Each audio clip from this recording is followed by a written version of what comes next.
சாவகச்சேரி வைத்தியசாலைக்கு தற்காலிக மின்புற பாக்கி கையளிப்பு. புறக்கணிப்புக்கு மத்தியில் பணிக்கு வந்த ஆசிரியர்களுக்கு 1630 ரூபாய் சம்பள உயர்வு. கல்வியை கற்க எதிர்கால சந்ததியினருக்கு ஏற்பட்டுள்ள அச்சம். மட்டக்களப்பு வேலையில்லா பட்டதாரிகள் ஆதங்கம். இலங்கை மாணவர்களுக்கான விசாவை நீடிக்க மலேசியாவிடம் கிழக்கு ஆளுநர் கோரிக்கை. இலங்கை தேசிய நூலகத்தில் பாரிய தீ விபத்து. களத்தில் பல தீயணைப்பு வாகனங்கள். ஐக்கிய மக்கள் சக்தியுடன் புதிய கூட்டணி. டலஸ் அணி அறிவிப்பு. கொழும்பு அரசியலில் மாற்றம். 45 ரயில் நிலையங்களில் ராணுவத்தினர் பாதுகாப்பு பணிகள். ரயில் நிலைய அதிபர்களுக்கு இறுதி எச்சரிக்கை. சாவகச்சேரி புதிய வைத்தியர் நியமனத்தில் நடந்த தில்லுமுல்லு. அர்ச்சுனா வெளியிட்ட ஆதாரம். அரசியல் ஆதாயத்துக்காக கீழ்த்தரமான வேலைகளில் ஈடுபடும் ஜனாதிபதி ரணில் குற்றம் சாட்டும் கஜேந்திரன். இந்திய பெருங்கடலில் சக்தி வாய்ந்த நிலநடுக்கம். சுனாமி எச்சரிக்கை. வெளியான அறிவிப்பு. தமிழரின் பொருளாதாரம் திட்டமிட்டு அளிக்கப்படுகின்றது. வேலன் சுவாமிகள் குற்றச்சாட்டு. தொடர்பது விரிவான செய்திகள். சாவச்சேரி ஆதார வைத்தியசாலையின் நலன் கருதி பாராளுமன்ற உறுப்பினர் அங்கஜன் ராமநாதனுடைய ஏற்பாட்டில் தற்காலிக மின்புறப்பாக்கி ஒன்று வைத்தியசாலை நிர்வாகத்திடம் வழங்கி வைக்கப்பட்டுள்ளது. இது தொடர்பாக சாவகச்சேரி ஆதார வைத்தியசாலையின் வைத்திய அத்தியட்சகர் ரஜீவ் கருத்து தெரிவிக்கையில், வைத்தியசாலையில் புதிதாக அமைக்கப்பட்ட அவசர சிகிச்சை பிரிவு மற்றும் மகப்பேற்று பிரிவுகளுக்கு மின்புறப்பாக்கி இல்லாத நிலையில் தற்காலிக ஏற்பாடாக பாராளுமன்ற உறுப்பினர் அங்கஜன் ராமநாதனினால் மின்புறப்பாக்கி ஒன்று கடந்த புதன்கிழமை பெற்றுத் தரப்பட்டுள்ளது. கொழும்பிலிருந்து மேலும் சில வாரங்களில் நிரந்தர மின்புறப்பாக்கி வருகை தரவுள்ள நிலையில் அதுவரையில் மின் தடைப்படும் வேளையில் ஏற்படும் சிரமங்களை தவிர்க்க நடவடிக்கை எடுத்த பாராளுமன்ற உறுப்பினர் அங்கஜன் ராமநாதன் அவர்களுக்கு நன்றிகள் எனவும் அவர் மேலும் தெரிவித்திருந்தார்.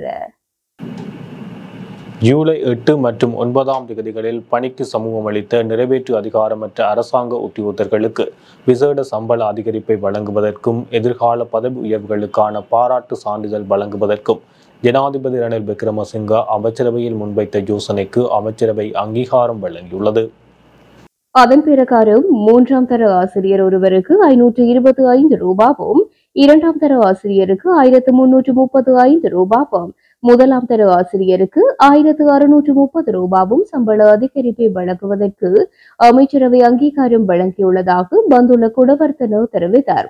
இன்றைய அமைச்சரவை அறிவிப்பில் இதனை குறிப்பிட்டுள்ள அமைச்சரவை ஊடக பேச்சாளர், ஓய்வூதியத்தை பாதிக்காத வகையில் சம்பள அதிகரிப்புகள் பெற்றுக் கொள்ளப்படும் எனவும் வழங்கப்படும் பாராட்டு சான்றிதழ்கள் உரிய நாட்களில் கடமைக்கு சமூகம் அளித்த அரசு ஊழியர்களின் தனிப்பட்ட கோப்புகளில் சமர்ப்பிக்கப்படும் எனவும் தெரிவித்தார்.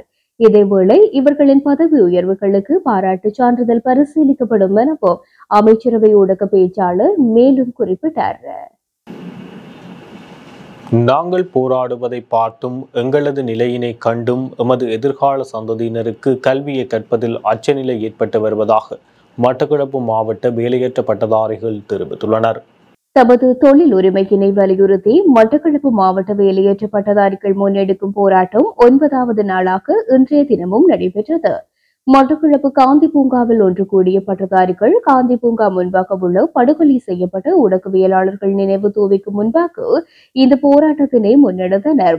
அழிக்காதே அழிக்காதே, எதிர்காலத்தினை அழிக்காதே, பட்டதாரிகள் வீதிகளில் நின்றால் நாடு முன்னேறுவது எவ்வாறு, பட்டதாரிகள் எப்போதும் வீதிக்கு வருவது ஏன், இது போன்ற வாசகங்கள் பொறிக்கப்பட்ட பதாதைகளை ஏந்தியவாறு இந்த போராட்டம் முன்னெடுக்கப்பட்டது.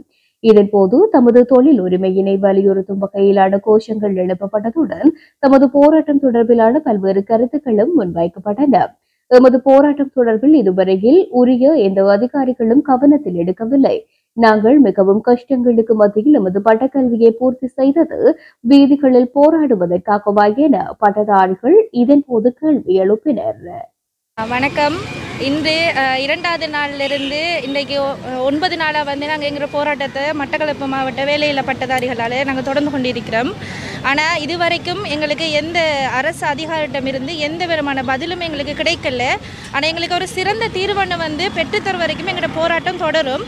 அதே நேரத்தில் எங்களோட அடுத்த சமுதாயமும் கல்வி கற்கிறதுக்கு பயப்படுற அளவு எங்களை பார்த்து பயப்படுற அளவுக்கு வளர்ந்து வருது. அப்போ அப்படி இருக்கும்போது எப்படி கல்வி கற்ற ஒரு சமுதாயத்தை உருவாக்க முடியும் என்ற ஒரு கேள்வி எழும்புகின்றது. எனவே இந்த மட்டக்களப்பு மாவட்ட வேலையிட பட்டதாரிகளுக்கு சிறந்த தீர்வு ஒன்றை பெற்று தருவரை எங்களை போராட்டம் தொடரும் என தெரிவித்துக் கொள்கிறேன். கிழக்கு மாகாணத்தில் மட்டக்களப்பு மாவட்டத்தை பொறுத்தவரையில் 8-9 நாட்களாக தொடர்ச்சியாக வந்து போராட்டத்தில் ஈடுபட்டு இருக்கின்றார்கள்.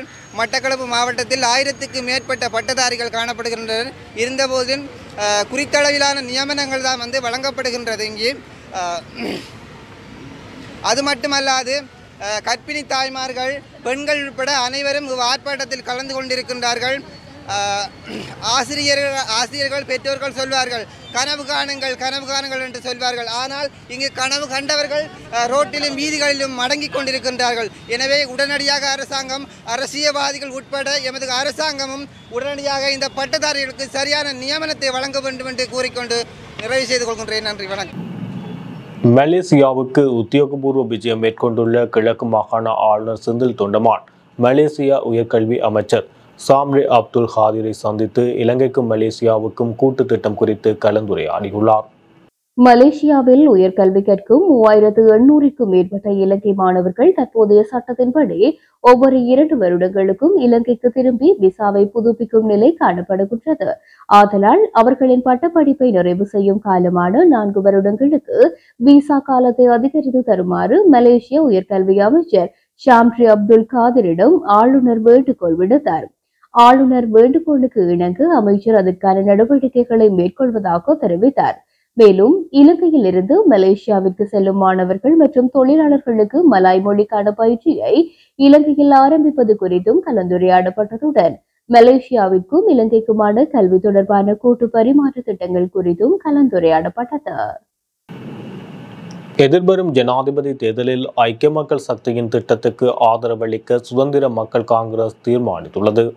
இன்றைய தினம் இடம்பெற்ற ஊடகவியலாளர் சந்திப்பில் கலந்து கொண்டு கருத்து தெரிவிக்கும் போதே சுதந்திர மக்கள் காங்கிரசின் பாராளுமன்ற உறுப்பினர் பேராசிரியர் சரித ஹேரத் இதனை தெரிவித்துள்ளார்.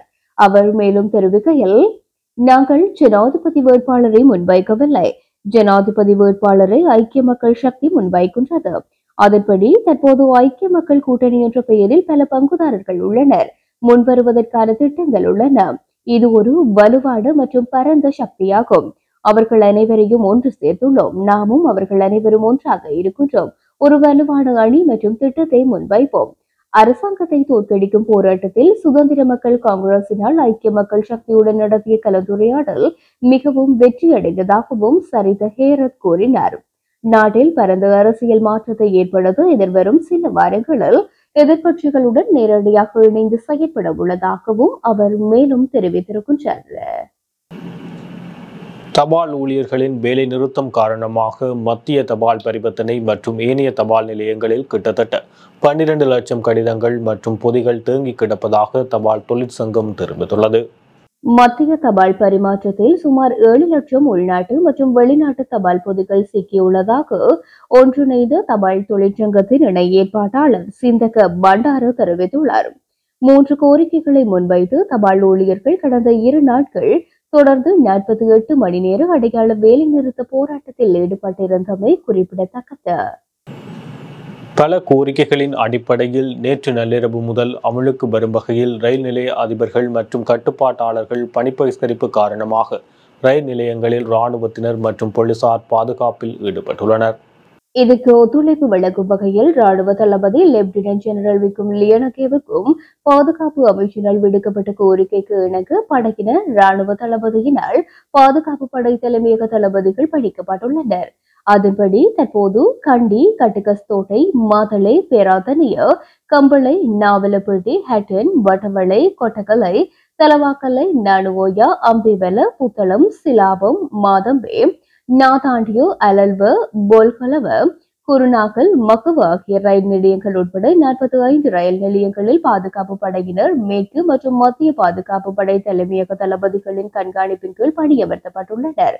இதேவேளை இன்று நண்பகல் 12 மணிக்கு முன்னர் பணிக்கு சமூகம் அளிக்காத அனைத்து ரயில் நிலைய அதிபர்களும் சேவையில் இருந்து விலகியவர்களாக கருதப்படுவார்கள் என ரயில்வே திணைக்களம் அறிவித்துள்ளது. 2024 ஆண்டு ஜூன் 29ஆம் தேதி வெளியிடப்பட்ட வர்த்தமானி அறிவித்தலில் ரயில்வே சேவையை அத்தியாவசிய சேவையாக அரசாங்கம் அறிவித்துள்ளதாக ரயில்வே பொது முகாமையாளர் SS முதலிகே கடிதம் ஊடாக அறிவித்துள்ளார். ரயில் நிலைய அதிபர்கள் மற்றும் ரயில் கட்டுப்பாட்டாளர்களினால் இன்று அறிவிக்கப்பட்டுள்ள பணி புறக்கணிப்பையொட்டி இந்த அறிவிப்பு வெளியிடப்பட்டுள்ளது. சட்டத்தின்படி தற்போதும் நான் தான் ஜாழ் சாவச்சேரி ஆதார வைத்தியசாலையின் வைத்திய அத்தியட்சர் என வைத்தியர் அர்ச்சுனா தெரிவித்துள்ளார். இதுக்கு ஆதாரமாக அவர் வெளியிட்டுள்ள காணொலியிலேயே இதனை கூறியுள்ளார். குறித்த காணொலியில் அவர் மேலும் குறிப்பிடுகையில், வைத்தியர் சமன் பத்திரன் யாழ்ப்பாண தமிழ் சமூகத்தை குழப்பும் வகையிலான அரசியல் நடவடிக்கைகளை தொடர்ச்சியாக மேற்கொண்டு வருகின்றார். இப்படியான புள்ளிகளால் தான் தமிழ் சமூகத்துக்கு அழிவு ஏற்பட்டுள்ளது. சமூக மருத்துவத்தில் பட்டம் பெற்ற வைத்தியரான கோபாலமூர்த்தி ரஜீவை சாவகச்சேரி ஆதார வைத்தியசாலையின் புதிய வைத்திய அத்தியட்சகராக சமன் பத்திரன் நியமித்துள்ளார். ஆனால் அவருக்கு அதற்கான அதிகாரம் இல்லை என தெரிவித்துள்ளார். மதுபான சாலைகளுக்கான அனுமதிகளை வழங்கி அதன் மூலம் தமது அரசியல் தேவைக்கான ஆதாயங்களை பெற்றுக்கொள்வதற்காக கீழ்த்தனமான வேலைகளில் ஜனாதிபதி ரணில் விக்ரமசிங்க செய்வதாக பாராளுமன்ற உறுப்பினர் செல்வராசா கஜேந்திரன் தெரிவித்துள்ளார். இந்த சந்தர்ப்பத்திலே இந்த வடக்கு கிழக்கு பகுதிகளில் அண்மை காலங்களாக மதுபான சாலைகள் கண்மூடித்தனமாக அனுமதி வழங்கப்பட்டு திறக்கப்படுகின்ற சம்பவங்கள் காரணமாக மக்கள் மத்தியிலே மிகப்பெரிய அளவு அதிருப்தி ஏற்பட்டிருக்கின்றது. பல இடங்களிலே பாடசாலைகள், கோவில்கள் உள்ளிட்ட முக்கியமான மக்களுடைய ஒரு இதய பகுதிகளாக கருதப்படக்கூடிய இடங்களிலே இந்த மதுபான சாலைகள் திறக்கப்படுகின்ற காரணத்தினால் மக்கள் அதற்கு எதிராக போராட்டங்கள் நடத்துகின்ற பொழுது அந்த போராட்டங்கள் அவர்களுடைய கோரிக்கைகள் புறக்கணிக்கப்பட்டு இந்த மதுபான சாலைகளுடைய உரிமையாளர்களுக்கு விரும்பியவாறு அங்கே போலீசார் நடந்து கொள்ளுகின்ற அல்லது அரசு திணைக்களங்கள் நடந்து கொள்ளுகின்ற நிலைமைகள் நீடித்து கொண்டிருக்கின்றது. இது ஏற்கனவே பொருளாதார ரீதியாக வீழ்ந்து போயிருக்கிற இந்த நாட்டிலே கல்வியில் அக்கறை இல்லாமல் நாட்டை விட்டு வெளியேற வேண்டும் என்று சொல்லி இளைஞர்கள் சிந்தித்து கொண்டிருக்கின்ற ஒரு சூழலிலே இந்த மதுபான சாலைகள் என்பது எஞ்சியிருக்கின்ற இளம் சமுதாயத்தினரையும் முற்றாக அழித்து மதுபானத்துக்கு அடிமையாக்குகின்ற ஒரு செயல்பாட்டைத்தான் நோக்கித்தான் கொண்டு செல்லுகின்றது. ஆகவே அரசாங்கம் கைத்தொழில் துறை சார்ந்த விடயத்திலே அதை அபிவிருத்தி செய்வதை விடுத்துவிட்டு இந்த மதுபான சாலைகள் திறப்பதன் மூலமாக வருமானத்தை ஈட்டிக்கொள்ளலாம் என்கின்ற அடிப்படையிலும் இந்த பாராளுமன்ற உறுப்பினர்களுக்கு இந்த மதுபான சாலை அனுமதி பத்திரங்களை வழங்குவதன் மூலம் அவர்களுடைய ஆதரவை பெற்றுக்கொள்ள வேண்டும் என்பதற்காகவும் இந்த சில அரசியல்வாதிகள் இந்த மதுபான சாலை பத்திரங்களை விற்று கோடிக்கணக்கிலே லாபம் ஈட்டி அதன் மூலமாக தங்களுடைய அரசியல் வாழ்க்கையை கொண்டு நடத்த வேண்டும், அதை அவ்வாறானவர்களுடைய ஆதரவை பெற்றுக்கொள்ள வேண்டும் என்பதற்காக ரணில் விக்ரமசிங்க கையாளுகின்ற ஒரு மிக கீழ்த்தரமான ஒரு உபாயமாகத்தான் இந்த மதுபான சாலை அனுமதி வழங்குகின்ற செயல்பாடுகள் இருக்கின்றது. ஆகவே இது உடனடியாக நிறுத்தப்பட வேண்டும். மக்கள் மத்தியில் எதிர்ப்பு தெரிவிக்கப்படுகின்ற அந்த இடங்களிலிருந்து அந்த மதுபான சாலைகள் உடனடியாக அகற்றப்பட வேண்டும் என்றும் இந்த இடத்திலே நான் வலியுறுத்தி கேட்டுக்கொள்ள விரும்புகிறேன். அதே நேரத்திலே கடந்த 8ஆம் 9ஆம் தேதிகளிலே வடமாகாணத்தில் இருக்கக்கூடிய தொழிற்சங்கங்களும் நாடு பூராகவும் நடைபெற்ற இந்த தொழிற்சங்க போராட்டத்திலே கலந்து கொண்டிருந்தார்கள். குறிப்பாக வடமாகாண அபிவிருத்தி உத்தியோகத்தர் சங்கம், அகில இலங்கை அபிவிருத்தி உத்தியோகத்தர் சங்கம், பொது முகாமைத்துவ உதவியாளர் சேவை சங்கம், அகில இலங்கை தமிழ் பேசும் தபால் ஊழியர் சங்கம், ஸ்ரீலங்கா தபால் தொலைத்தொடர்பு சேவை உத்தியோகத்தர் சங்கம், அகில இலங்கை உபதபால் அத்தியட்சகர் சங்கம் போன்ற சங்கங்கள் தொழிற்சங்க நடவடிக்கைகளிலே ஈடுபட்டிருந்தன. அன்றைய தினம் இந்த அரசாங்கத்தினுடைய அச்சுறுத்தல் காரணமாக வேலைக்கு சென்ற உத்தியோகத்தர்களுக்கு அவர்களுக்கு விசேட சான்றிதழ் ஒன்று வழங்குவதாகவும் சில விசேட கொடுப்பனவுகள் வழங்கப்பட இருப்பதாகவும் ரணில் விக்ரமசிங்க நேற்றைய தினம் அமைச்சரவையில் ஒரு தீர்மானம் எடுத்திருப்பதாக அறியக்கூடியதாக இருக்கின்றது. இது ஒரு நேர்மையற்ற ஒரு அணுகுமுறை. இந்த தொழிற்சங்க நாட்டிலே பொருளாதாரம் நெருக்கடி காரணமாக விலை அதிகரிப்புகள் காரணமாக வாழ்க்கை செலவை கொண்டு நடத்த முடியாத நிலைமையிலே இந்த தொழிற்சங்கங்கள் தங்களுடைய சட்டபூர்வமான தொழிற்சங்க உரிமைகளின் அடிப்படையில் போராட்டத்தை நடத்தி இருக்கின்ற பொழுது அவர்களுடைய போராட்டத்தை நளினப்படுத்துவதற்காக தோற்கடிப்பதற்காக ரணில் விக்ரமசிங்க இவ்வாறு ஒரு குள்ளநெறித்தனமான ஒரு செயல்பாட்டை செய்வது மிகவும் கண்டனத்துக்குரியது. அவர்கள் கோருகின்றவாறு அவர்களுக்குரிய அந்த அடிப்படை சம்பளத்தை 25,000 ரூபாவால் அதிகரிக்க வேண்டும் என்பதும் அதிகாரிகளும் பதவி உயர்வு முறைமையுடன் கூடிய அபிவிருத்தி உத்தியோகத்தர் சேவை பிரமாண குறிப்பை வழங்க வேண்டும் என்றும் அவர்கள் கேட்டிருக்கின்றார்கள். சம்பள திட்டத்தை அதிகரித்தல், அதிவிசேட தரத்தில் நிர்வாக அபிவிருத்தி உத்தியோகத்தர் பதவியை ஏற்படுத்துதல், பொருளாதார அபிவிருத்தி உத்தியோகத்தர் சேவையை ஏற்படுத்துதல், பதிற்கடமை கொடுப்பனவுகளுக்கு ஏற்பாடுகளை மேற்கொள்ளுதல் மற்றும் ஏனைய படிகளை அதிகரித்து வழங்குதல் போன்ற கோரிக்கைகளை முன்வைத்து அவர்கள் அந்த போராட்டத்தை நடத்தியிருந்தார்கள். ஆகவே அவர்களுடைய கோரிக்கைகள் முற்றுமுழுதாக ஏற்றுக்கொள்ளப்பட வேண்டும் என்பதுடன் பல்கலைக்கழக கல்விசாரா ஊழியர்களுடைய போராட்டம் 71வது நாளாக நடைபெற்றுக் கொண்டிருக்கின்றது. அவர்களுடைய போராட்ட கோரிக்கைகள் இன்னமும் ஏற்றுக்கொள்ளப்படவில்லை. ஆகவே இந்த பல்கலைக்கழக கல்விசாரா ஊழியர்களுடைய கோரிக்கைகள் அனைத்தும் நிறைவு செய்யப்படக்கூடிய வகையில் அல்லது அவர்கள் ஏற்றுக்கொள்ளக்கூடிய ஒரு இணக்கப்பாட்டை எட்டக்கூடிய வகையிலே அரசாங்கம் உடனடியாக ஒரு இணக்கப்பாட்டிற்கு வர வேண்டும். அந்த போராட்டம் நீடிக்கின்ற காரணத்தினால் பல்கலைக்கழக மாணவர்களுடைய கல்வி மிக மோசமாக பாதிக்கப்படுகின்றது. இந்த விடயத்திலே அரசாங்கம் பாராமுகமாக இருக்கின்றது. SLAS மற்றும் SLES போன்ற உயர் பதவிகளில் இருக்கின்றவர்களுடைய கோரிக்கைகள் ஏற்றுக்கொள்ளப்படுகின்ற அதே நேரத்திலே இவர்களுடைய கோரிக்கைகள் புறக்கணிக்கப்படுவது கவலைக்குரியது. ஆகவே இந்த விடயத்தை உடனடியாக அரசாங்கம் கருத்தில் கொண்டு தீர்வு காண வேண்டும் என்று கேட்டுக்கொள்கிறேன். ஜனாதிபதி மற்றும் பாராளுமன்றத்தின் பதவிக்காலம் தொடர்பாக அரசியலமைப்பின் 2 சரத்துக்களில் குறிப்பிடப்பட்டுள்ள வருடங்களின் எண்ணிக்கையை திருத்துவதற்கான அரசியலமைப்பு திருத்த சட்டமூலத்தை தயாரிப்பதற்கு அமைச்சரவை அங்கீகாரம் வழங்கியுள்ளது. இது தொடர்பான பிரேரணை ஜனாதிபதி ரணில் விக்ரமசிங்கவினால் நேற்று முன்வைக்கப்பட்டது.